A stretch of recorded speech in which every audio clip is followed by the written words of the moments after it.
कम से कम 50 क्वेश्चन आप लोगों को 1 घंटे में कवर करना है यहाँ पर, ठीक है। समाज कार्य का ये बेसिकली प्रश्न है।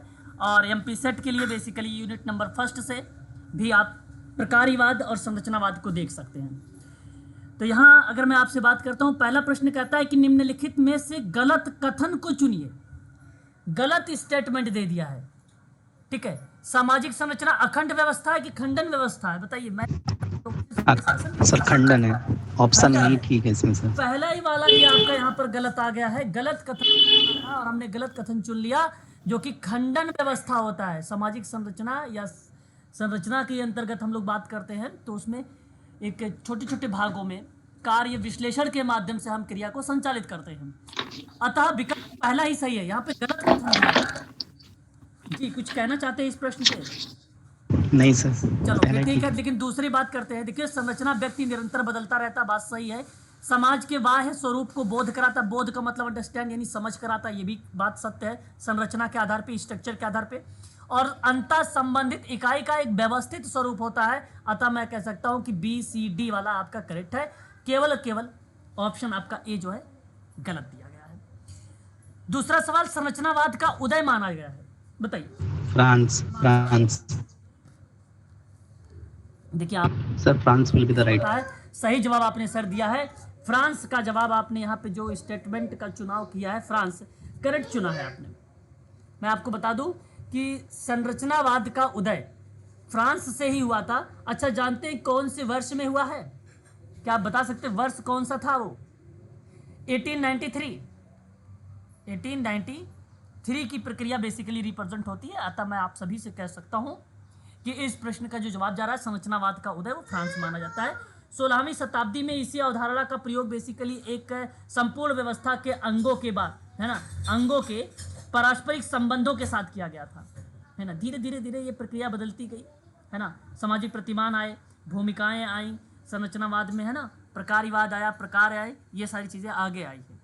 अतः आप कह सकते हो कि संरचनावाद का उदय फ्रांस से माना जाता है। और वर्ष पूछेगा तो आप 1893।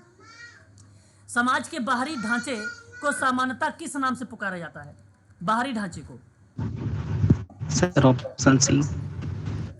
क्वेश्चन नंबर तीसरे का जवाब आप कह रहे हैं ऑप्शन सी, सामाजिक संरचना के नाम से। बिल्कुल आपने सही जवाब दिया है सर, कि जो बाहरी स्ट्रक्चर्स है उनको सामान्यतः किस नाम से पुकारा जाता है, ठीक है। समाज के बाहरी ढांचे को सामान्यतः सामाजिक संरचना कहा जाता है, और ये बात सत्य भी है। और सामाजिक संरचना में सामाजिक संस्थाएं, सामाजिक प्रतिमान, व्यक्ति द्वारा ग्रहण किए गए पद और उनकी भूमिका को शामिल किया जाता है। और इसी संरचना में संरचनावाद के साथ उसके प्रकार अर्थात प्रकार्यवाद का अध्ययन किया जाता है। अतः आप कह सकते हो कि विकल्प जो है आपका तीसरा सही है। निम्नलिखित में से कौन सा सामाजिक संरचना का अंग नहीं है? देखिए, अंग तो अभी पता हो गया आपको, पद और भूमिका भी हो गया, तो आपका ऑप्शन डी हो जाता है, डी वाला जो सामाजिक समस्या। ये बताइए, सामाजिक संरचना का अंग है? नहीं है, नहीं है, समस्याएं सर, ये तो समाज में विद्यमान, समाज के अंतर्गत जिसे समस्याएं आती हैं वो समस्याएं रिप्रेजेंट की जाती है, और ये अलग पार्ट बन जाता है ना। तो ये आपको ध्यान रखना है। क्वेश्चन नंबर 4 का ऑप्शन जो डी जा रहा है ये आपका सही होगा। क्वेश्चन नंबर 5, देखिए ये प्रश्न आप सबके लिए ना, यूजीसी नेट के अगर आप स्टूडेंट हैं तो यूनिट नंबर आप सेकंड देखें तो सामाजिक विज्ञान के अंतर्गत अध्ययन करने के उपागम दिए गए हैं, प्रकार्यवाद, संरचनावाद, वही आपका प्रश्न है। एमपी सेट सोशोलॉजी के स्टूडेंट अगर देखेंगे यूनिट नंबर 1 तो वहां पर आपको मिलेंगे ऐसे प्रश्न, है ना। तो प्लीज आप लोग ऐसे प्रश्नों को फोकस करें, क्योंकि 22 अगस्त को यूजीसी का एग्जाम है। क्वेश्चन नंबर 5, संरचनात्मक उपागम के अंतर्गत किसका विश्लेषण किया जाता है? बताइए, किसका विश्लेषण किया जाता है? परिस्थिति का, भूमिका का, या सभी का? सभी का सर। बिल्कुल आपने यहाँ पे जवाब दिया है, सभी का। संरचनात्मक उपागम के अंतर्गत किसका विश्लेषण किया जाता है? तो वो व्यक्तियों का भी विश्लेषण हो सकता है, स्टेटस का भी हो सकता है, रोल का भी हो सकता है। अतः मैं कहूंगा कि डी वाला जो ऑप्शन जा रहा है ये आपका करेक्ट माना जाएगा, ठीक है, ये आपका करेक्ट माना जाएगा। जो एक व्यवस्था के अनुकूल सामंजस्य बनाए रखते हैं उसे कहते क्या है? जैसे एक व्यवस्था प्रकार्य। क्वेश्चन नंबर 6 आप कह रहे हैं कि प्रकार्य, और प्रकार्य ही बेसिकली यहाँ पर कोई व्यवस्था के अनुकूलन या सामंजस्य में बाधा उत्पन्न करती है, तब बताइए वो क्या कहलाता है? बाधा उत्पन्न या प्रतिरोध। दुष्प्रकार्य। दुष्प्रकार्य या प्रकार आप में। प्रकारी या दुष्प्रकारी, बिल्कुल सही जवाब दोनों लोगों का आ रहा है। ठीक है, ये आपका जवाब हो जाएगा फिर ऑप्शन नंबर बी। ठीक है, ये बात ध्यान रखिएगा। क्वेश्चन नंबर 7, किसी समाज के अनुकूलन, अनुकूलन का मतलब आप सबको पता है पॉजिटिव शब्द है ये, में सहायक प्रत्यक्ष परिणाम को क्या कहा जाता है? प्रत्यक्ष परिणाम आपके सामने आ रहा है, रिजल्ट, प्रत्यक्ष परिणाम। प्रकारवाद। किसी समाज के लिए सहायक प्रत्यक्ष परिणाम क्या हो सकता है? प्रत्यक्ष डायरेक्ट परिणाम हो सकता है। डायरेक्ट परिणाम में जैसे आप सोच रहे होंगे कि एक शब्द, यहाँ पे देखो दो शब्द है, एक शब्द आपके लिए विचलन है, दूसरा शब्द आपके लिए यहाँ पे अप्रकार्य है ना। यहाँ दो शब्द आपके लिए है क्वेश्चन नंबर 7 के अंतर्गत, है ना। लेकिन यह दो शब्द आते हैं कौन सी जगह पे? जहां अवांछनीय कार्य, जहां अप्रत्यक्ष परिणाम आ रहे हो, जहां प्रतिरोध आ रहा हो, जहां विरोध शब्द आ रहा हो, ऐसे शब्द अप्रकार्य और विचलन को दर्शाएंगे। अब ये सकारात्मक शब्द है, या तो प्रकार्यवाद होगा या तो प्रकार्य होगा। तो किसी समाज के अनुकूलन में सहायक प्रत्यक्ष परिणाम क्या कहलाता है? तो मैं आप सबसे कहूंगा प्रकार्य कहलाता है। प्रत्यक्ष परिणाम, अवलोकन, पर्यवेक्षित अवलोकन, जो आप शब्द आपने सुना है मर्टन का ना, याद आ रहा होगा आप लोगों को, है ना, वो शब्द प्रकार्य का। हाँ सर। परिभाषा, उसी परिभाषा का ये परिभाषा जो है सिनोनिम है, यानी पर्यायवाची है, आप ऐसा कह सकते हो। ठीक है, सही जवाब ऑप्शन नंबर आपका यहाँ पर बी जाएगा। ठीक है, प्रकार्य शब्द का प्रयोग सर्वप्रथम किया गया था कब? आपके सामने ये जवाब है, देखिए एक 1893। 1893 में, बिल्कुल सही जवाब सर आपने दिया है यहाँ पे। जैसे देखिए 16वीं शताब्दी के दौरान में अवधारणाएं रिप्रेजेंट हुई थी, और वो अवधारणाएं ना संपूर्ण व्यवस्था के अंगों के रूप में रिप्रेजेंट हुआ। लेकिन मैं आपको बता दूं 19वीं शताब्दी में प्रकार्य की अवधारणा का प्रयोग अगस्ट काम्टे हर्बर्ट स्पेंसर के द्वारा किया गया था, जिन्होंने मानव समाज और जैविकीय सावयव में एक सादृश्यता को देखते हुए रिप्रेजेंट किया था। अतः क्वेश्चन नंबर 8 का यहाँ मैं आप लोगों से कहूंगा कि 1893 वाला जवाब लगाएंगे तो आपका ये करेक्ट जाएगा। क्वेश्चन नंबर 8 का, प्रकार्य का समाजशास्त्रीय अर्थ क्या है? क्रिया है, क्रिया। नाम है, या समारोह है ना। Option A. प्रकार्य का समाजशास्त्रीय अर्थ के रूप में हमें रिप्रेजेंट करना है, समाजशास्त्रीय अर्थ के रूप में। ठीक है, जरा जवाब देंगे, और आप लोगों में से किसी ने बच्चे जवाब दिया है क्रिया, और भी मैं जवाब देना चाहता हूँ और भी बच्चों से। भूमिका सर। भूमिका नहीं, नहीं, यहाँ अगर मैं आपसे बात करता हूँ तो इसका सही स्टेटमेंट परिणाम होगा सर। प्रकार्य का समाजशास्त्रीय अर्थ में, देखो समाजशास्त्री जानते हैं आप लोग, दुर्खिम का नाम, अगस्ट काम्टे का नाम, ये समाजशास्त्री विद्वान है ना। और इनके अकॉर्डिंग प्रकार्य को एक व्यवस्थित रूप से अंतर्राष्ट्रीय समाजशास्त्री जगत में फैलाने को श्रेय जाता है। और ऐसे दो प्रसिद्ध ब्रिटिश मानवशास्त्री आए जिनमें आप लोगों ने नाम सुना, मेलिनोवस्की, रेडक्लिफ ब्राउन का। दुर्खिम ने प्रकार्यवाद को सामाजिक सांस्कृतिक तत्वों से संबोधित किया। प्रत्येक सामाजिक सांस्कृतिक तत्व जो होते हैं संपूर्ण सामाजिक व्यवस्था में वो कुछ क्रियाओं को वो बेसिकली प्रकार्य के रूप में रिप्रेजेंट करते हैं, कुछ क्रियाओं को प्रकार्य के रूप में रिप्रेजेंट करते हैं। ठीक है, प्रकारात्मक दृष्टिकोण में अगर हम बात करते, देखो यहाँ पे नाम नहीं पूछा गया, अगर नाम पूछ लेता, यदि आपसे नाम पूछता मेलिनोवस्की, रेडक्लिफ ब्राउन के अकॉर्डिंग, ठीक है, तो आप क्या बोलते? समाजशास्त्रीय जगत को बेसिकली फैलाने के संदर्भ में, फैलाव, ऑप्शन में फैलाव नहीं है। यदि आपसे पूछता दुर्खिम के अनुसार, तो आपके सामने रिप्रेजेंट होता संपूर्ण समाज या संस्कृति के संदर्भ में, तो संस्कृति नहीं है ना ही संदर्भ है। यहाँ दोनों एलिमेंट हो गए, दुर्खिम के अकॉर्डिंग भी और आपका जो है मेलिनोवस्की और रेडक्लिफ ब्राउन के अकॉर्डिंग भी। क्लियर हो गया? ठीक है, और उसके बाद समाजशास्त्रीय दृष्टिकोण में सामाजिक तत्व और समाज सांस्कृतिक प्रतिमान के रूप में जहाँ रिप्रेजेंट हो रहा है प्रकार्य को समाजशास्त्रीय अर्थ में परिणाम होता है। आज वर्तमान में समाज में संरचनात्मक प्रकार्यवाद देखने को मिलता है और यही चीज़ें रिप्रेजेंट होता है। तो मैं एक लाइन यहाँ पर बोल रहा हूँ, आप इस बात को ध्यान से सुनिए।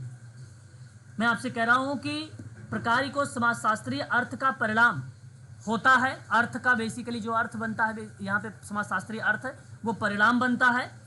ठीक है, और वर्तमान में आज के समय की बात मैं कर रहा हूँ, समाज में ना संरचनात्मक और प्रकार्यवाद देखने को मिलता है। रीजन यही है परिणाम का। रिजल्ट यही है परिणाम का। किसका? ये प्रकारी का समाजशास्त्री है परिणाम है। प्रकारी मतलब फंक्शन से, ठीक है। तो वर्तमान को रिलेट करते हुए यहाँ पे कहा गया है, ना कि क्रिया रिलेट हुआ है, ना ही भूमिका। यह आपको किताबों में भी लिखा हुआ मिल जाएगा, ऑप्शन नंबर सी, ठीक है, किताबों में भी लिखा हुआ मिल जाएगा। क्वेश्चन नंबर 10 निम्नलिखित सर संबंध, जी बताइए, कुछ कहना सर चाहते हैं? हाँ सर मैं ये कह रहा था कि सर जब हम प्रकार्य की बात करते हैं तो प्रकार्य का मतलब होता है कार्य, और कार्य में क्रिया निहित होती है। तो सर एक तो ये था मेरा, और दूसरा ये सर कि अगर प्रकार्य का समाजशास्त्र अर्थ अगर परिणाम है तो सर प्रकार्य का समाज कार्य में क्या अर्थ होगा? बिल्कुल, आप सुनिएगा सर, आपने थोड़ा सा यहाँ पे रिलेट करा दिया समाज कार्य का। समाज में बात को समझिएगा, समाज में जो कार्य स्वीकृत हो सर, जो कार्य समाज में क्या हो, स्वीकृत हो। जैसे आप देखो, समाज में अगर अच्छा व्यवहार करोगे, है ना, सकारात्मक व्यवहार करोगे तो वो स्वीकार माना जाएगा। अब समाज में किसी को आप मान लीजिए प्रताड़ित कर रहे हो, शोषण कर रहे हो, तो वह आपका जो व्यवहार है वह असामान्य व्यवहार है, इसलिए उसे स्वीकार नहीं किया जाएगा, उसे क्या कर दिया जाएगा, अस्वीकार कर दिया जाएगा, ठीक है, उसे क्या कर दिया जाएगा, अस्वीकार कर दिया जाएगा। तो समाज में जो कार्य है वो स्वीकार है, ठीक है, मान्य है, और समाज के अपेक्षित कार्यों में से हो। समाज के अपेक्षित मतलब जो समाज चाह रहा है उसी के संदर्भ पर ही वो व्यवहार हो, तो उन्हीं कंडीशन को समाज में कहा गया एक प्रकार से वो प्रकार्य है। तो प्रकार्य का मतलब होता है कोई विशेष कार्य, कोई विशेष परिणाम, कोई विशेष कार्य या प्रमुख कार्य, उसी को संदर्भ में कहा जाता है कि यह प्रकार्य है। तो किसी प्रकार या कोई घटना घटित हो रही है ना, और उस घटना घटित होने की प्रक्रिया को ही हम साधारण शब्दों में कह सकते हो कि भाई प्रकार्य है या फंक्शन है ना। तो प्रकार्य में मैंने आपको 2-3 बातें बताई है। पहला तो आपको यह ध्यान रखना है कि यदि आपसे पूछता है दुर्खिम ने प्रकार्यवाद को किस संदर्भ में दर्शाया है, तो समाज और संस्कृति के संदर्भ में दर्शाया कि ये प्रकार है। अगर आप समाज को लेकर और संस्कृति को ध्यान में रखते हुए कार्य कर रहे हैं समाज में ना, तो प्रकार्य है आपका।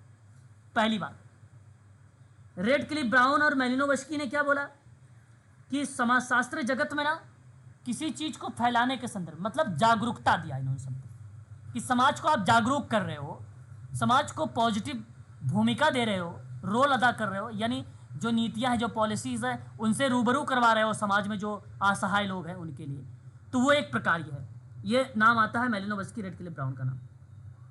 2 बातें क्लियर हुई, ठीक है, यहाँ स्पष्ट है ये 2 चीजें, फिर आगे बढ़ूंगा, बताइए प्लीज। हाँ सर फिर कहता है कि समाजशास्त्रीय परिप्रेक्ष्य में जो किसी समाज के तत्व, सांस्कृतिक प्रतिमान, सांस्कृतिक मॉडल या व्याख्या को एक दूसरे सामाजिक सांस्कृतिक तत्व का संपूर्ण व्यवस्था के परिणामों के संदर्भ में खोजते हो। आप कोई व्यवहार है ना, वो हो रहा है, और वो व्यवहार आप देखकर संपूर्ण समाज की बात कर रहे हो कि भाई इन सबके हित के लिए है, तो मान्य है, वो स्वीकार है, वो स्वीकार है। अब वो वैलिड है, इसलिए वो समाज में होगा, अन्यथा उसको एलिमेंट कर दिया जाएगा, उसको हटा दिया जाएगा, और उसके आधार पे जो व्यक्ति वैसा व्यवहार, असामान्य व्यवहार कर रहा है, तो उसे दंडित भी किया जा सकता है, उसको दंडित भी किया जा सकता है, या उसे समूह या समुदाय से उसे हटा भी दिया जा सकता है।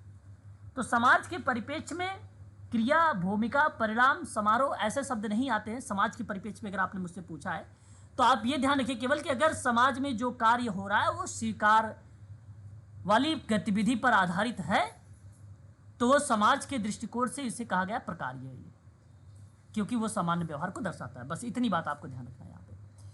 किस समाजशास्त्र में प्रकार के अवधारणा से है?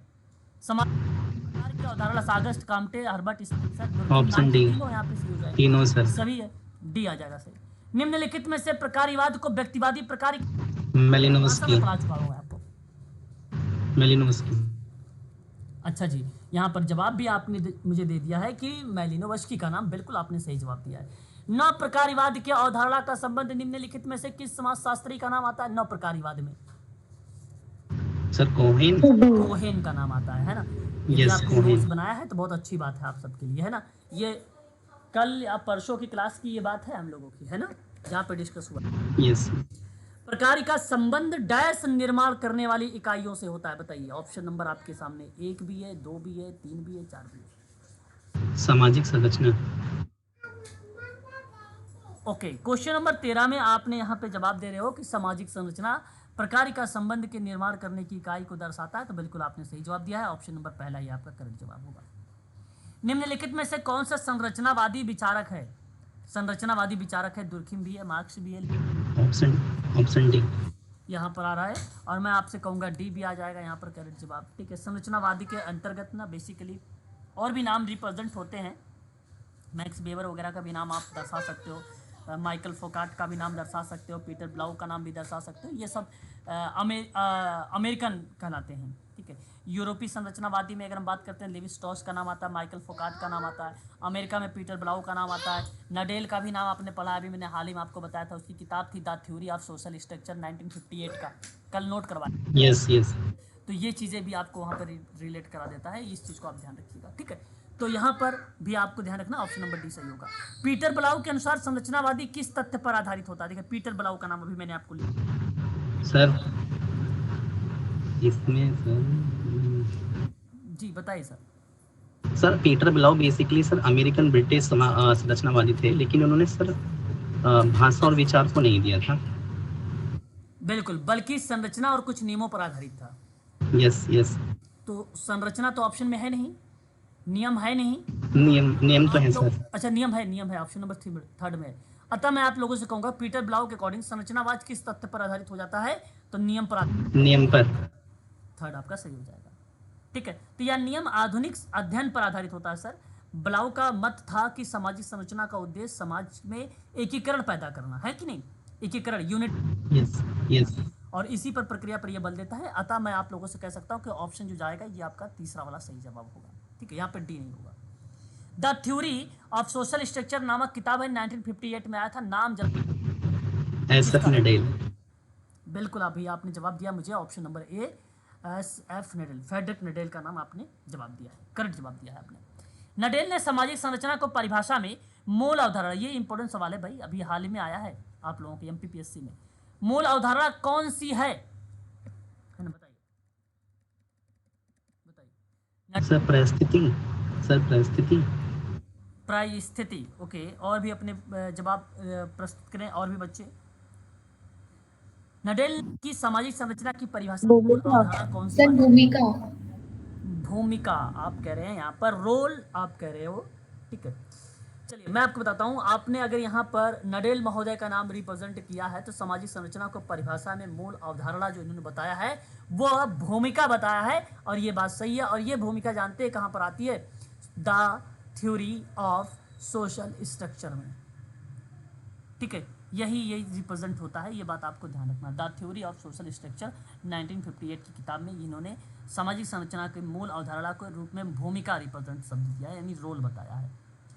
फ्रांस के संरचनावादी के अनुसार जो है संरचनावादियों के अनुसार संरचनावाद की जड़ें किसमें निहित हैं? भाषा में, विचार में, कानून में, या सामाजिक संरचना में? फ्रांस के संरचनावादी के अंतर्गत बात करना है फ्रांस। सर विचार। फ्रांस के संरचनावादी का मत है कि संरचनावाद की जो जड़ें हैं भाषा में निहित है। सर किसमें निहित है? भाषा में निहित है। सर इसमें दोनों आते हैं। में एफ एस, देखो मैं बात करता हूँ, चलिए ठीक है, मेरी बात को एक बार ध्यान से सुनिएगा सर प्लीज़, है ना। यदि मैं आपसे यहाँ पर नाम लिखकर बोलता कि संरचनावाद भाषा के अकॉर्डिंग या भाषा विज्ञान में एक नाम आता है एफ डी सॉसर का नाम, सॉसर का नाम, तो वहाँ पर आप संरचनावादी सिद्धांत के जनक के रूप, क्योंकि वो जाने जाते हैं संरचनावादी सिद्धांत के जनक अगर किसी को कहा गया है तो ये सॉसर को ही बोला जाता है, इन्हीं को। तो उन प्रक्रिया में आप भाषा और विचार को रिप्रेजेंट करते तो ठीक था।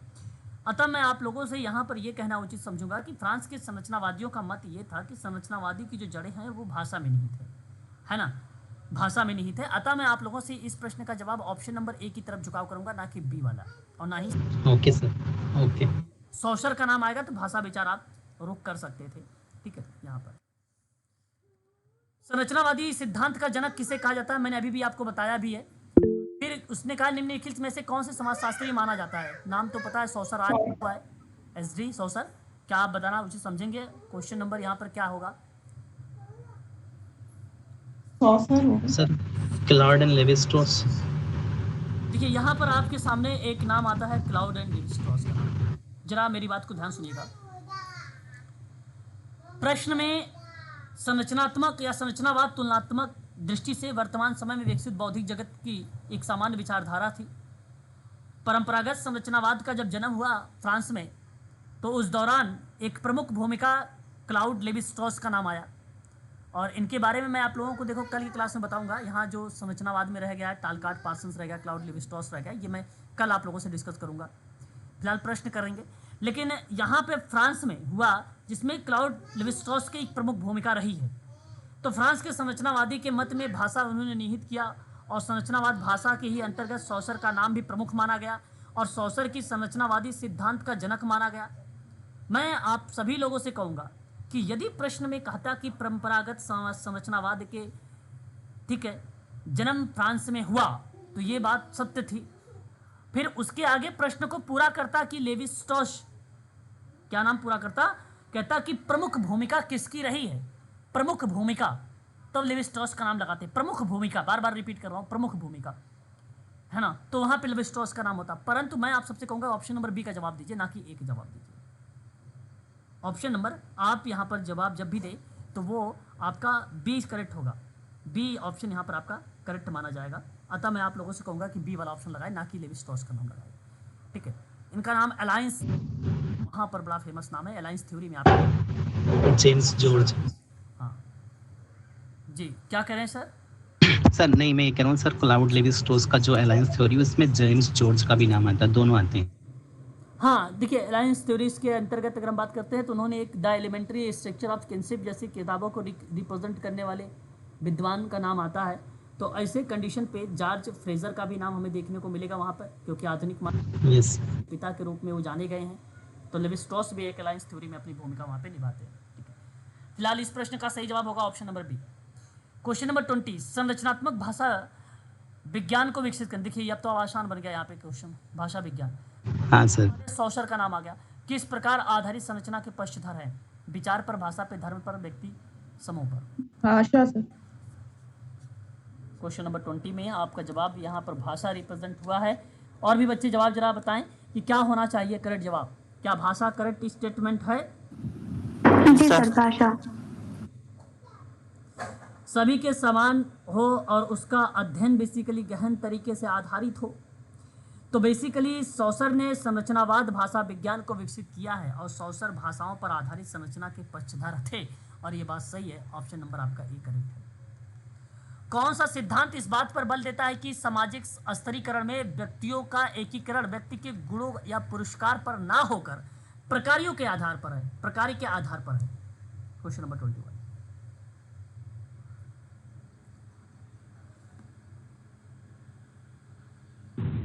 सर क्लियर नहीं है तो। नहीं क्लियर हुआ? संरचनात्मक सिद्धांत, देखिए समझिएगा बात को। सवाल कहा कि कौन सा सिद्धांत इस बात पर बल देता है कि सामाजिक स्तरीकरण, स्तरीकरण जानते हैं आप लोग, वर्ग के रूप में डिवाइड कर दो, है ना, निम्न वर्ग, उच्च वर्ग, निम्न जाति, उच्च जाति, आपने डिवाइड कर दिया, उसे क्या बोलेंगे? सामाजिक स्तरीकरण बोलेंगे। और उन्हीं सामाजिक स्तरीकरण में व्यक्तियों का एकीकरण व्यक्तियों के गुणों और पुरस्कार पर ना होकर, मतलब देखिए स्तरीकरण पर ना होकर, मतलब आप किसी वर्ग का और जाति का आधार ना बनाकर कोई कार्य करना चाहेंगे, तो क्या मार्क्सवादी सिद्धांत होगा, प्रकारीवादी सिद्धांत होगा, सांस्कृतिक सिद्धांत होगा, या संरचनात्मक सिद्धांत होगा? सही जवाब ऑप्शन नंबर डी होगा। ये क्रिया संरचनात्मक सिद्धांत में होती है, ये बात ध्यान रखना है आप लोगों को। ठीक है, मार्क्सवाद और फ्रायडवाद के समान ही संरचनावाद में लगातार व्यष्टि का आधुनिक ह्रास होता है, व्यष्टि का। और व्यष्टि का मतलब आप सब जानते हैं ना, व्यक्ति पर बल देना, यानी यूनिटी पर बल देना, है कि नहीं? व्यष्टि का आशय यही दर्शाता है, व्यक्ति का आशय यही दर्शाता है। अतः मैं आप सबसे कहूँगा इस प्रक्रिया में, ठीक है, सही जवाब जो जाएगा वो ऑप्शन नंबर आपका डी जाएगा।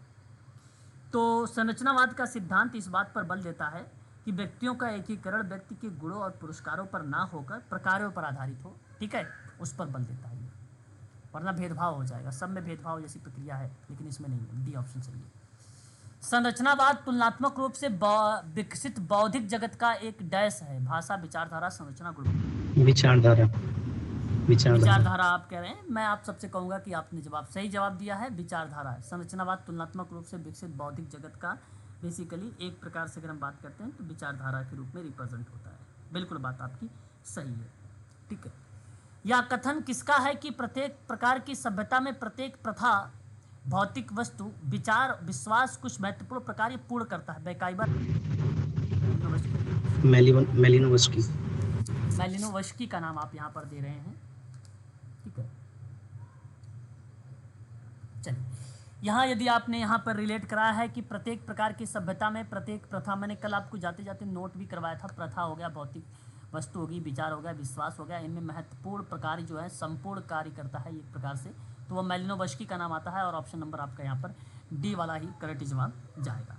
ठीक है, निम्नलिखित में से कौन सा मेलिनोवस्की सोपानी क्रम में व्यवस्था का 3 स्तर को लेकर संबंधित नहीं है? अब देखो 3 स्तर मैंने आपको कल पढ़ाया भी था। प्रतीकात्मक भी आपको वहाँ पर था, व्यक्तित्व भी, सामाजिक संरचना। अच्छा, ये तो आपका सर ये तो चारों ही आ रहे हैं sir.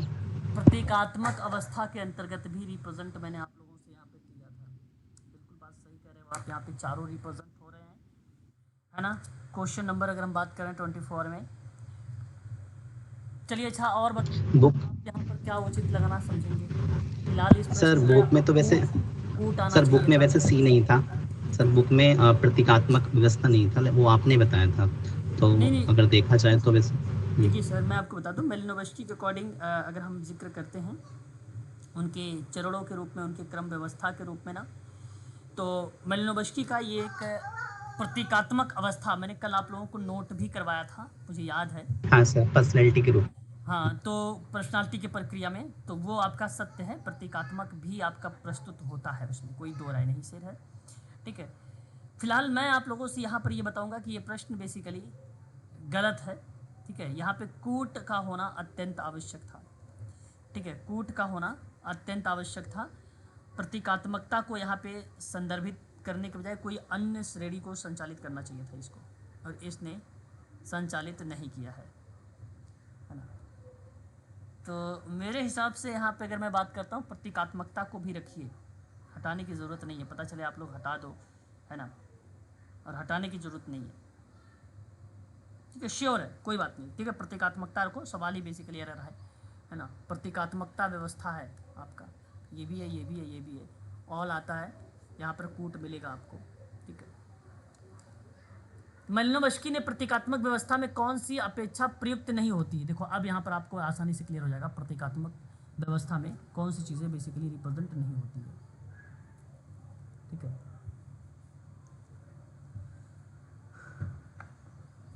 Sir option C. Option C कह रहे हैं आप, और मैं आपसे कहूँगा कि ऑप्शन डी देखिए, दैनिक जीवन की एवं गतिविधियों में सामुदायिक सामंजस्य को अपेक्षा प्रयुक्त नहीं होता है। देखिए, वस्तु का उत्पादन और वितरण होगा, नियंत्रण और व्यवहार विनियमन भी होगा, सत्ता और प्राधिकरण पर अमल में भी लाना, ये भी होगा। दैनिक जीवन का मतलब होता है ADL, गतिविधि में सामुदायिक सामंजस्य को नहीं रखना। तो ये मेलिनोवस्की के अनुसार बताया गया है ना, ये इनके अनुसार बताया गया है, उनके आधार पर ये बातें दर्शाई गई हैं। अतः मैं आप लोगों से कहूँगा कि प्रतीकात्मक व्यवस्था में उपभोक्ता वस्तुओं और उत्पादन और वितरण, सामाजिक नियंत्रण, व्यवहार को विनियमन करना, सत्ता और प्राधिकरण पर अमल करना, ऐसी चीज़ें शामिल है, क्योंकि इसी के बाद सामाजिक व्यवस्था को समझने के लिए AGIL जैसे मॉडल को भी डेवलप में आता है इन्हीं प्रक्रियाओं में। तो मैं आपसे कहूँगा डी वाला सही लगाइए यहाँ पर। ठीक है, ऑप्शन डी सही होगा। निम्नलिखित सामाजिक व्यवस्था में अगर हम बात करते हैं समझने के लिए AGIL मॉडल दिया गया था, बताइए ये टालकाट पर्सन कौन सा नाम आता है? मेलिनोवस्की। विकास, इसमें किसका नाम आता है? तो रेड यहाँ पर देखिए, एक नाम आता है टालकाट पार्सन्स, एक नाम आता है मेलिनोवस्की का नाम। मैं आप सबसे कहूँगा कि सामाजिक व्यवस्था को समझने के लिए ना, ठीक है, AGIL मेलिनोवस्की आता है सर। नाम आता है, वो बेसिकली मेलिनोवस्की का नाम आता है। आपका मैं यहाँ पर करेक्ट जवाब बता रहा हूँ, ऑप्शन नंबर सी है। ठीक है, लेकिन प्रायोरिटी तो सर टारगेट पार्सन को दिया जाता है सर। देखिए मैं आपको बताऊँ, सर, पार्सन्स की प्रक्रियाओं में यहाँ अलग स्टेटमेंट बनेगा। ये प्रश्न में आपके थोड़ा सा अलग स्टेटमेंट बनेगा सर, कि टालकाट पार्सन्स ने एक किसी व्यक्ति के अंदर उस क्षेत्र को समझाने के दृष्टिकोण में या उसके डेवलप करने के दृष्टिकोण में इस्टेब्लिश्ड करने के दृष्टिकोण में AGIL मॉडल, वहाँ नाम आता है टालकाट पार्सन्स का। उसने विकास किया था सामाजिक व्यवस्था में समझने के लिए। अब सामाजिक व्यवस्था को समझने के लिए AGIL मॉडल किसने दिया है? तो ये आप कहेंगे कि मैलिनोवस्की ने दिया था। मैलिनोवस्की ने दिया था। नाम देखो टालकाट पार्सन्स का भी आता है। मैं ये नहीं कह रहा हूँ टालकाट पार्सन्स का नाम नहीं आता है। 1950। हाँ, वहाँ पर भी नाम हमें देखने को मिलता है टालकाट पार्सन्स महोदय का। लेकिन इस्टेब्लिश के रूप में रखिए, प्रोसीजर के रूप में रखिए, AGI मॉडल के रूप में आप रखिए तो आपका करेक्ट माना जाएगा, है ना। मॉडल के रूप में रखिए। सामाजिक व्यवस्था मॉडल की विशेषता क्या होती है? विश्वास, ज्ञान, भावना, उद्देश्य, इरादा, प्रक्रिया, स्थिति, भूमिका, शक्ति, प्रतिबंध, स्थान जैसी ये क्रियाएं जो रिप्रेजेंट होता है वो AGIL मॉडल होता है। ये सामाजिक व्यवस्था के अंतर्गत आता है, शामिल होता है, ठीक है। तो उनके अंतर्गत यहाँ पर देखा जाता है। और मैं आपको बताऊँ जनक के रूप में किसे कहा जाता है, तो ये भी आप कहेंगे टालकाट पार्सन। हाँ, ना कि इनका नाम लगाएंगे। देखो काम इसने किया है, मैलिनोवस्की ने इसमें काम किया है, ठीक है। अब आप सोच रहे हैं पेपर में आपको कंफ्यूजन हो सकता है। पेपर में आपको लिखेगा सामाजिक व्यवस्था को समझने के लिए, सामाजिक व्यवस्था को समझाया है, तो वो मैलिनोवस्की ने समझाया है ना, मैलिनोवस्की ने समझाया। और वहाँ पर उसे समझाने के लिए उन्होंने डेवलप किया था AGIL मॉडल अपने अंदर। लेकिन सबसे पहले AGIL मॉडल को इस्टेब्लिश करना या उस पर कार्य करने की प्रक्रिया में नाम आता है तो टालकाट पार्सन्स का। तो सर AGIL मॉडल सर सामाजिक व्यवस्था को समझने के लिए ही तो डेवलप किया गया सर। तो ये AGIL तो यही प्रायोरिटी दे रहा है ना कि सामाजिक व्यवस्था को समझने के लिए AGIL मॉडल को विकसित इसमें से किसने किया है? तो वही तो ठीक है है। सर, अच्छा, मैं टालकाट पार्सन तो ही आएगा सर। विकास। ठीक है, मेरी बात को सुनिएगा सर। देखिए, सामाजिक व्यवस्था का सिद्धांत किसने दिया है? तो नाम क्या बताएंगे आप? सामाजिक व्यवस्था का सिद्धांत, तो नाम किसका आएगा? टालकाट पार्सन्स को। मेरी बात को सुनिए, सामाजिक व्यवस्था की मैं बात कर रहा हूँ। यदि आपसे पूछेगा सामाजिक व्यवस्था का, अगर आपसे पूछा कि सिद्धांत किसने दिया तो क्या नाम देंगे? टालकाट पार्सन्स। सुनिएगा मेरी बात को, मैं एक बार आपको रिलेट करा देता हूँ ताकि आपके जो मन में कन्फ्यूज़न बन रहा है वो दूर हो जाए। टालकाट पार्सन्स का, ठीक है, सामाजिक व्यवस्था का सिद्धांत, ठीक है, सन 1950 के दशक में, ठीक है, इन्होंने जिक्र किया। तो एक इनके द्वारा जो है मॉडल या प्रतिमान आया या बनाया गया समाजशास्त्रीय योजना के लिए, समाज शास्त्रीय योजना के लिए। बेसिकली अमेरिकी समाजशास्त्री टालकाट पार्सन्स ने AGIL मॉडल प्रस्तुत किया और बड़े पैमाने पर एक्शन थ्योरी का एक हिस्सा बनाइए। एक्शन थ्योरी का मतलब सामाजिक क्रिया का, सामाजिक क्रिया का ये हिस्सा बना। और टालकाट पार्सन्स ने बौद्धिक जीवन के दौरान जटिलताओं की जो विभिन्न प्रणालियां हैं, जटिलता की, जैसे कोई अगर प्रॉब्लम आ रही है तो वो जटिलता है एक प्रकार से एक व्यक्ति को, उसी प्रॉब्लम का या उसी समस्या का समाधान करने के लिए AGIL कार्य को व्यवस्थित किया गया या उसके मॉडल को व्यवस्थित किया गया। समस्याएं बाहरी भी हो सकती हैं, समस्याएं आंतरिक भी हो सकती हैं। समस्याएं बाहरी क्या हो सकती हैं? प्राकृतिक संसाधनों का अभाव हो सकता है, वस्तु उत्पादन में कमी हो सकती है, ये बाहरी समस्या है, उस पर AGIL का मॉडल लगेगा।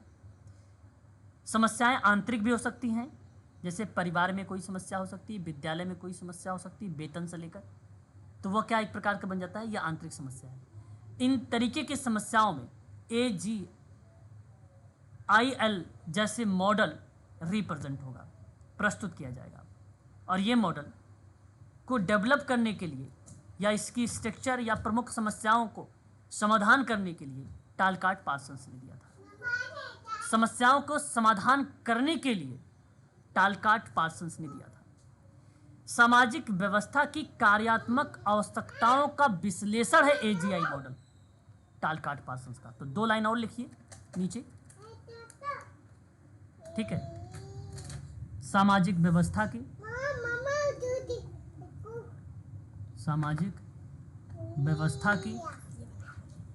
कार्यात्मक आवश्यकताओं का विश्लेषण करना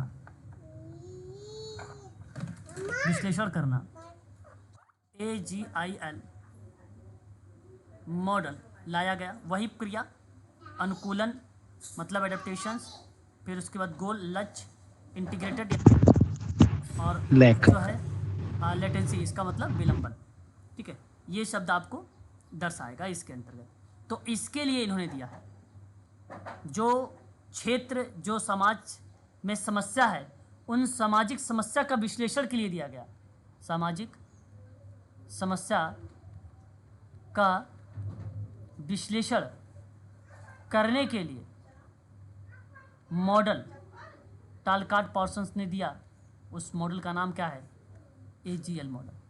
और सामाजिक व्यवस्था को समझना है, पहचान नहीं करनी है, विश्लेषण नहीं करना है, अंडरस्टैंड करना है। ठीक है, अंडरस्टैंड करना, ना कि आपको यहाँ पे कार्यात्मक आवश्यकताओं का विश्लेषण करना। आवश्यकताओं का विश्लेषण हो जाए, ठीक है, असंतुलित क्षेत्रों की पहचान, जैसे कोई चीज़ बिगड़ी हुई है, कोई चीज़ समस्या में है, उन समस्या में हमें उसके आइडेंटिफाई करना है कि भाई कैसे ये समस्या है, उसके अंदर रीज़न को जानना है, कारणों को। तो वहाँ पे AGIL मॉडल का प्रयोग होगा और ये नाम टालकाट पार्सन्स का होगा। समाज को व्यवस्था के रूप में अगर हम बात करते हैं सर, तो सामाजिक व्यवस्था को समझने के लिए मैलिनोवस्की ने AGIL मॉडल विकसित किया था। समाजशास्त्री हैं ये, ठीक है, ये बात आपको ध्यान रखना है इसके अंदर। सामाजिक व्यवस्था को समझने के लिए यहाँ सामाजिक व्यवस्था का अगर आपसे सिद्धांत पूछता तो टालकाट पार्सन्स नाम लगाते हैं। और ये कभी भी जब भी सवाल आपसे पूछेगा तो आपके सामने इसी तरीके के सवाल ही रिप्रेजेंट होंगे, इसी तरीके से ही बनेगा। तो AGL मॉडल बेसिकली ढांचा समाज में प्रमुख समस्याओं का विश्लेषण करने के लिए उपयोगी एक उपकरण है। तो बताइए उपकरण है, किसने बताया है ये? मैलिनोवस्की या ये टालकाट पार्सन्स? बताओ, उपकरण हो सकता है, समस्याओं का विश्लेषण करना हो सकता है, मैलिनोवस्की, कार्यात्मक क्षेत्र हो सकता है। अरे भाई कहाँ समझ, टालकाट पार्सन, टालकाट पार्सन्स होंगे। यहाँ कहाँ बनेगा मैलिनोवस्की का तो नाम एक ही आता है केवल। सामाजिक व्यवस्था को समझना, अंडरस्टैंड करना है।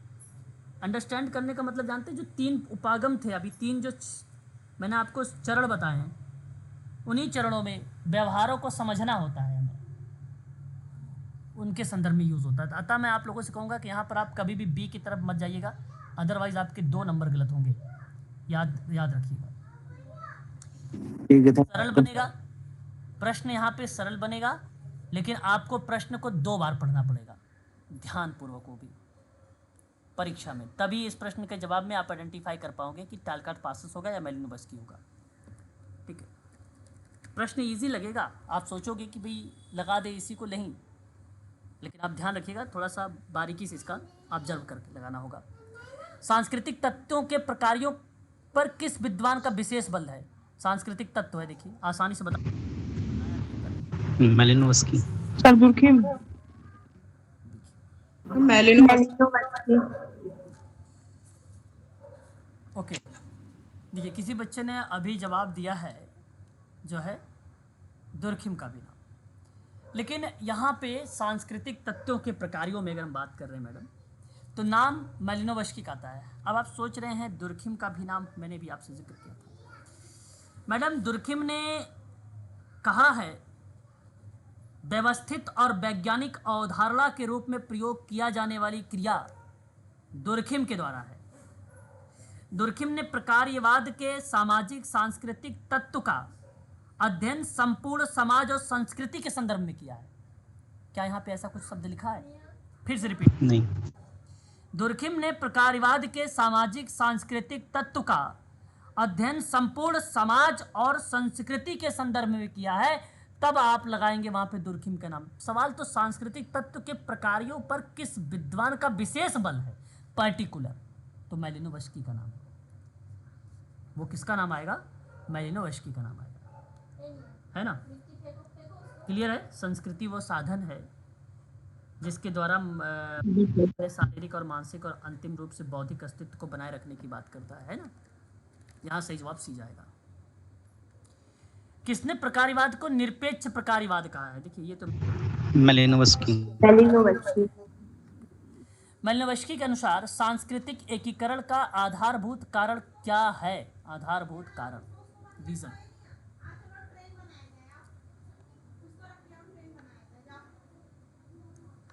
कारण बताइए। Sir option B. चलिए,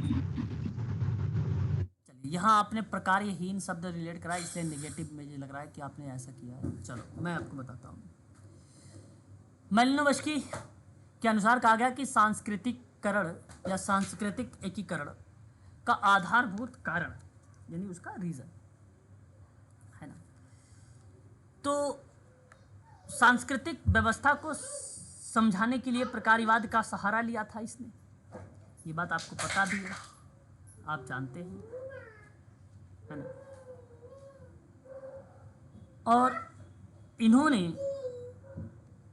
आवश्यकताओं की पूर्ति के लिए मनुष्य को बताते हैं कि संस्कृति का निर्माण करता है, जिसके द्वारा शारीरिक, मानसिक, बौद्धिक अस्तित्व को बनाए रखता है। सांस्कृतिक तत्व का अस्तित्व इसी बात पर निर्भर करता है कि वह मानव के किसी काम आ रहा है या नहीं आ रहा है। तो उन्हीं प्रक्रिया में ये निरपेक्ष शब्द बनता था, उन्हीं प्रक्रियाओं में, ठीक है। अतः मैं आप सबसे ये कहूँगा कि सांस्कृतिक एकीकरण शब्द जो है अप्रसारवाद, ऐतिहासिकवाद के विरोध के संदर्भ में अपने सांस्कृतिक प्रकार की अवधारणा का प्रतिपादन मेलिनोवस्की ने किया था। अतः एकीकरण का आधारभूत कारण कहा गया है कि प्रत्येक की संस्कृति की प्रत्येक इकाई द्वारा किया जाने वाला प्रकार है ना। देखो, नियमहीनता कारण नहीं है, सांस्कृतिक तत्व का प्रकार्यहीन अस्तित्व भी कारण नहीं है। सांस्कृतिक पृथकता और संस्कृति के प्रत्येक इकाई के द्वारा किया जाने वाला प्रकार जो होता है, टास्क जो होता है, वो एक प्रकार से कारण बन सकता है, रीजन बन सकता है। तो संस्कृतियों का निर्माण किया जाता है 7 आवश्यकताओं पर, और प्रत्येक आवश्यकता की पूर्ति मानव निर्मित विभिन्न सांस्कृतिक तत्वों के द्वारा होती है, जैसा कि आपको बताया मैंने साथ, है ना। यहाँ ऑप्शन डी जाएगा। अब सुनिए, मेलिनोवस्की का विश्वास है कि संस्कृति का कोई तत्व या अंग इकाई ऐसी नहीं हो सकती जो कुछ भी काम ना देती हो, अर्थात जो प्रकार्यहीन हो। संस्कृति का प्रत्येक तत्व ना किसी प्रकार करने के लिए अस्तित्व में है, और उसका अस्तित्व उसी समय तक बना रहता है जब तक वह संपूर्ण व्यवस्था में कोई ना कोई कार्य करता है कि नहीं। तो किसी भी संस्कृति के संगठन का आधारभूत उद्देश्य क्या हो सकता है? मानव जीवन की विविध आवश्यकताओं के लिए कार्य करना या उसकी आवश्यकताओं को पूरा करना, है ना। तो सांस्कृतिक तत्व एक दूसरे से पृथक नहीं है, बल्कि एक दूसरे से संबंधित है। तो प्रत्येक इकाई द्वारा किया जाने वाला कार्य जो होता है सांस्कृतिक एकीकरण का आधारभूत कारण है। अतः मैं आपसे कहूँगा कि डी वाला ऑप्शन सही होगा। मेलिनोवस्की ने प्रकार्यवाद का सहारा निम्नलिखित में से किस व्यवस्था को समझाने के लिए लिया था? सांस्कृतिक व्यवस्था, सांस्कृतिक। मानव की 7 आधारभूत आवश्यकता है: शरीर है, पोषण है, प्रजनन है, शारीरिक आयाम है, सुरक्षा, गति, बुद्धि, स्वास्थ्य का उल्लेख किस विद्वान ने किया है? मेलिनोवस्की। आवश्यकता का सिद्धांत निम्नलिखित में से किस विद्वान? मेलिनोवस्की की देन है। निम्नलिखित में से किसने समाजशास्त्र के लिए समाज का प्राकृतिक विज्ञान का विचार प्रस्तुत किया है?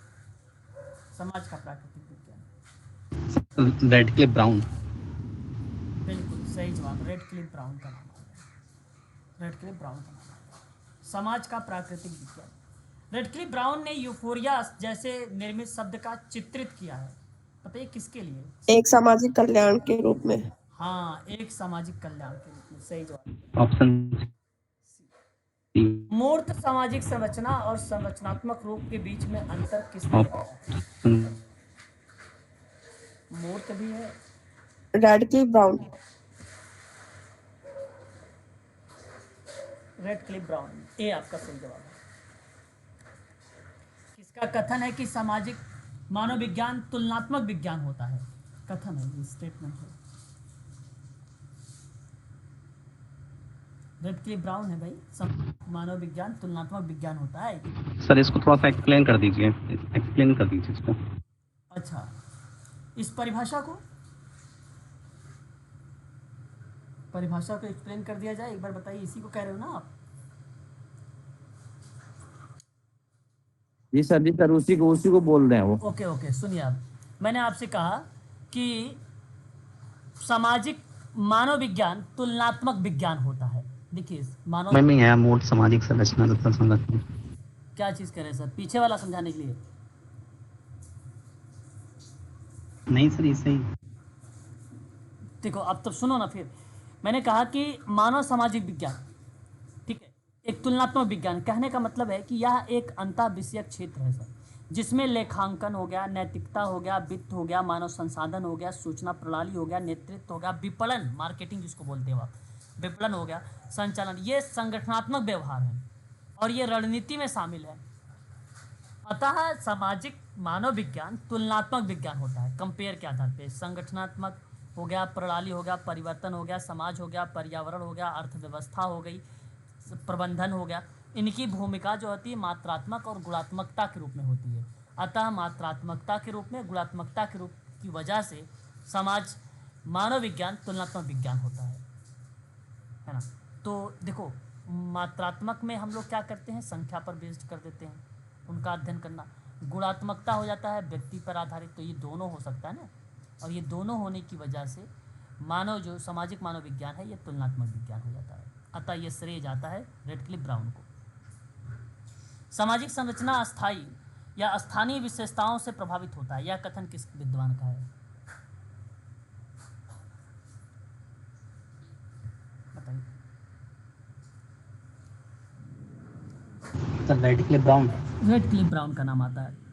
रेडक्लिफ ब्राउन ने किसकी निरंतरता के माध्यम से संरचना का निरंतरता के बने रहने की बात की थी? बने रहने की बात करती है, प्रकारी को, किसको? प्रकार है।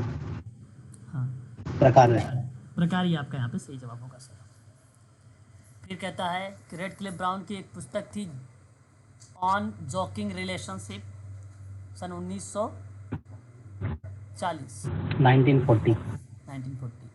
दी अंडमान आइसलैंडर्स सन 1922। क्या नाम आएगा? Brown. The structure and function in primitive society. ये सब देखो मैंने आप लोगों को शायद कल आया था, कल की क्लासेस में हम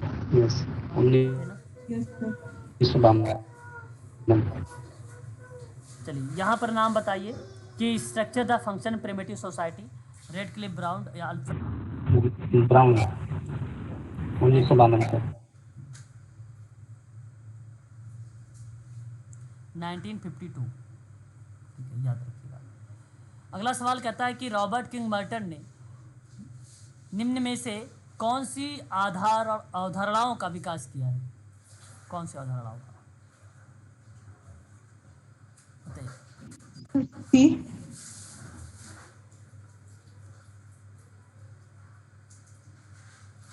सभी होगा मैम। प्रकार्यवाद, भूमिका, तनाव भी मर्टन का ही है, अनपेक्षित परिणाम भी है। ऑप्शन 4 सही होगा, यानी डी। प्रकार्यवाद का सर्वप्रथम उल्लेख किस विद्वान ने अपनी पुस्तक प्रिंसिपल ऑफ सोशियोलॉजी में किया था? बताइए, बड़ा आसान सवाल है, आप बता सकते हो।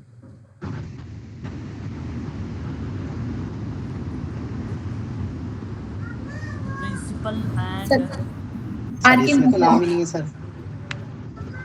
Sorry, Archimedes sir Herbert Spencer थे।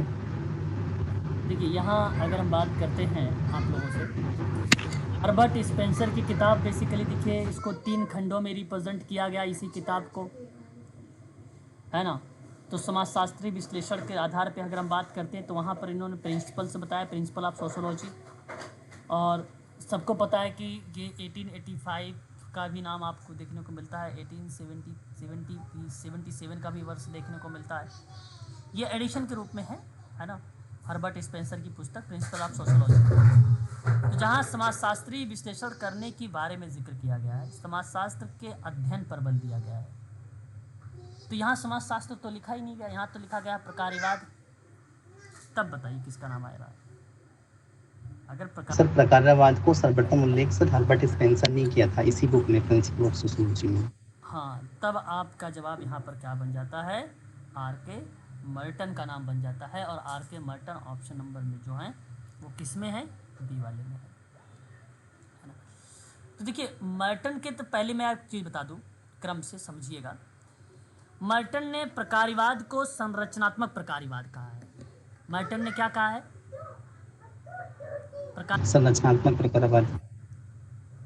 प्रकारवाद को संरचनात्मक प्रकारवाद माना है, कहा है। एक पॉइंट तो ये क्लियर हो गया। तो मर्टन प्रकार शब्द का प्रयोग पांचवें अर्थ में, यानी सामाजिक व्यवस्था और उनकी इकाई के मध्य पाए जाने वाले संबंध के संदर्भ में प्रतिपादित किया है। तो प्रकारवाद को 3 भागों में इसने बांटा है। किसने? मर्टन ने प्रकारवाद को। अच्छा, ये शायद अभी हुआ नहीं है क्या मर्टन का? नहीं सर, नहीं सर, अभी नहीं हुआ। ओके। सारांश, दूसरा हो जाएगा आलोचना, तीसरा हो जाएगा संशोधित रूप। संशोधित रूप, ये 3 भागों में बांटा है। तो प्रकारवादी विचारधारा का सारांश मर्टन के द्वारा ये रिप्रेजेंट हो जाता है इसके अंतर्गत 3 भागों में। लेकिन देखिए पेपर में सवाल अगर आपसे बने स्टेटमेंट के आधार पर भी, तो कहता है प्रकारवाद एक प्रकारात्मक एकता, तो नाम किसका आएगा? प्रकारात्मक एकता आर के मर्टन का। सार्वभौमिक सर मुझे 40 और सार्वभौमिक सर मुझे प्रकारवाद। जी सर। सर मैं कहूँ सर 43 क्वेश्चन में मुझे सर डाउट है। 43 डाउट है? हाँ सर, उसमें चूंकि सर प्रिंसिपल ऑफ सोशियोलॉजी तो हर्बर्ट स्पेंसर की, तो यहाँ आर के मर्टन क्यों है, मुझे ये समझ नहीं आ रहा। अच्छा, आर के मर्टन के अनुसार प्रकार शब्द का प्रयोग है ना किया जा सकता है कितने अर्थों में? कि 3 अर्थों में, 4 अर्थों में, 5 अर्थों में, 6 अर्थों में, यही ना आप कह रहे हो? सर 43 को बोल रहे हैं। अच्छा 43 में यहाँ आपको डाउट बन रहा है कि प्रकारवाद का सर्वप्रथम उल्लेख किसने किया है अपनी पुस्तक में? हाँ सर, आर सर के हर्बर्ट मर्टन। स्पेंसर का नाम आता है। देखिए यहाँ मैं और आपको इसलिए यहाँ पर बता रहा हूँ कि हर्बर्ट स्पेंसर समाजशास्त्र की संरचना में आता है ना। ये किताब बेसिकली समाजशास्त्र की संरचना की किताब है। अभी ज़रूरी नहीं है कि वो किताब बेसिकली एक ही के द्वारा दी गई हो, आलोचना के आधार पे किताबें और भी आती रहती हैं, है ना, आती हैं समाजशास्त्र की। अगर आपके पास बुक होगा बीए प्रोग्राम के, तो आप आसानी से वहाँ पे देखेंगे तो मर्टन का नाम मिलेगा प्रिंसिपल ऑफ सोशियोलॉजी वाले में, है ना। बाकी प्रकारवाद ये लिखने की वजह, प्रकारवाद अगर ना लिखा हो, केवल लिखा होता उसकी अवधारणा को, तब आप हर्बर्ट स्पेंसर कहते थे। मैं आपको वहाँ से श्योर था, है ना, वहाँ आप। सर ठीक सर, ओके सर। लेकिन यहाँ विचार आते हैं। तो फिर ये मर्टन की जो बुक है प्रिंसिपल ऑफ सोशियोलॉजी, ये कौन सी सेंचुरी में आई थी? देखिए ये बुक बेसिकली अगर हम बात करते हैं इस अपनी पुस्तक प्रिंसिपल ऑफ सोशियोलॉजी में, तो इनकी जो है एडिशन की किताब के रूप में रिप्रेजेंट किया गया है। तो 1877 के बाद से ही ये बेसिकली किताब आई है प्रकारवाद या प्रकारात्मक मनोविज्ञान में, ठीक है। और उसी समय एल थॉर्नडाइक और वुडवर्ड का भी नाम देखने को मिला था।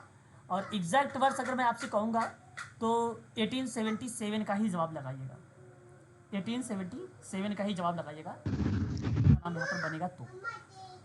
सर तो सर हम ये कह सकते हैं कि सर्वप्रथम प्रकारवाद में जो प्रिंसिपल ऑफ सोशियोलॉजी आई थी वो आर के मर्टन की थी। और ठीक है, हाँ, आर के मर्टन की प्रिंसिपल ऑफ सोशियोलॉजी की किताब में प्रकारवाद के बारे में जिक्र किया गया है, ठीक है, ये आपको बताना है। बाकी समाजशास्त्र के सिद्धांत में हर्बर्ट स्पेंसर का नाम आपको बताना है। और यदि आपसे वर्ष पूछेगा तो 1877 के बाद की प्रोसेस में प्रिंसिपल ऑफ सोशियोलॉजी के आधार पे आप मर्टन का नाम यहाँ पर बताएंगे, आर के मर्टन का नाम बताएंगे उसके बाद की प्रक्रिया में, ठीक है। मैं इसके आप लोगों को जो है ना इसका PDF भी भेज दूंगा ताकि आप आसानी से इसको आप समझ सके, है ना, क्योंकि बहुत बच्चों की ये क्वेश्चन में लेकर डाउट बना सकता है, क्योंकि आर के मर्टन ने समाजशास्त्र के एक अनुशासन के रूप में विकास को देखते हुए ना एक भव्य सिद्धांत दिया था। कौन सा सिद्धांत दिया था?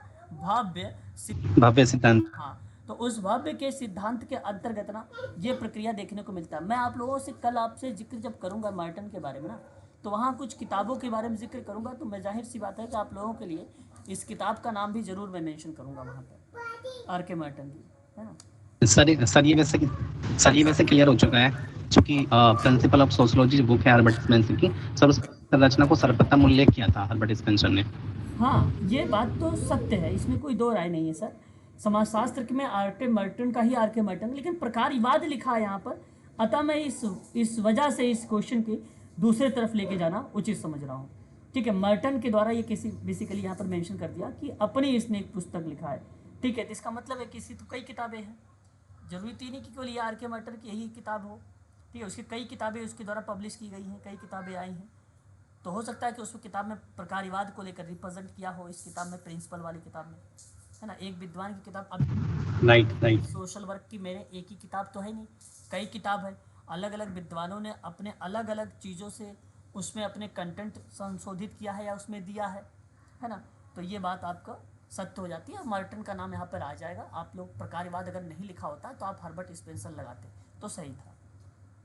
अतः मैं एक कहूँगा इसको आप सही करिएगा।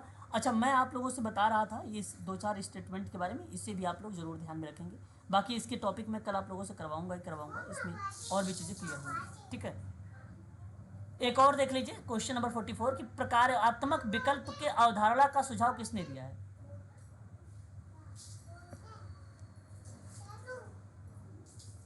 बता दीजिए। आर के मर्टन सर। बिल्कुल, अगर मैं आपसे यहाँ पर आप आर के मर्टन ही आएंगे। हाँ, आर के मर्टन का नाम यहाँ पर करेक्ट हो जाएगा, और सही जवाब 44 का आपका ऑप्शन नंबर डी हो जाएगा। ठीक है, एक लास्ट सवाल ले लीजिए। आर के मर्टन के अनुसार प्रकार शब्द का प्रयोग किया जाता है कितने अर्थों में? 3 जी 5 अर्थ। 3 5 तीन का तय कर दिया आपने। 5 अर्थ में से। हाँ, पहला प्रकार्य के सार्वजनिक उत्सव के रूप में, दूसरा प्रकार्य व्यवसाय के रूप में, तीसरा प्रकार्य एक सामाजिक पद के रूप में, चौथा प्रकार्य एक गणितीय शास्त्र के रूप में, पांचवा व्यवस्था को बनाए रखने के रूप में यस दर्शाया है। इसलिए आप कहोगे 5 प्रकार के यहाँ पर है अर्थों में। ठीक है, तो ये कल मैं मर्टन के बारे में आपको पढ़ाऊंगा, स्टार्ट करूंगा। ठीक है, तो आज के लिए बस इतना ही रखिए आप सभी लोग। ठीक है, सर, हाँ, मर्टन का सर टॉपिक अभी पेपर एग्जाम में 10 दिन बचे हैं, आप क्लास का लिंक प्लीज दे दीजिए, कि थोड़ा रिवीजन हो जाएगा उसमें भी। क्यों लिंक नहीं जा रहा है क्या भाई आप लोगों को?